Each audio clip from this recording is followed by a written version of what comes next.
cameră, soarele ne face semn.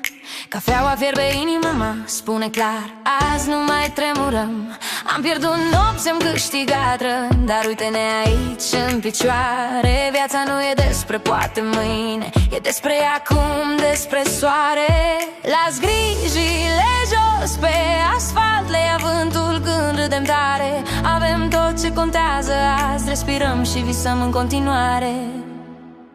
Azi trăim fără frână, fără de ce, râdem tare, viața ne place. Fiecare clipă e un dar, hai să o ardem frumos, fără habar. Azi trăim, inimile sus, tot ce doare lăsăm în apus. Cât timp bate în piept un vis, suntem vii și asta e de ajuns.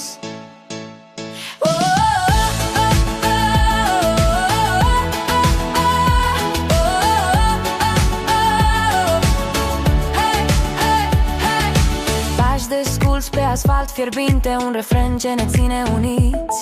Nu știm ce ne așteaptă mâine, dar azi suntem bogați, suntem aici. Prietenii strigă numele tău, un moment simplu devine legendă. Viața nu cere perfecțiune, doar curajul să fii prezent, fără teamă.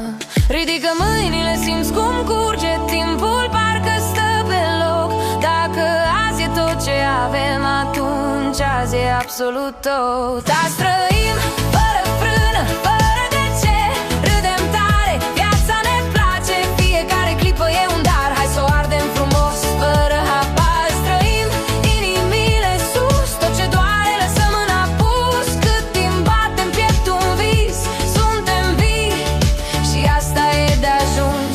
Nu numărăm anii, numărăm momentele vii. O viață trăită pe bune face cât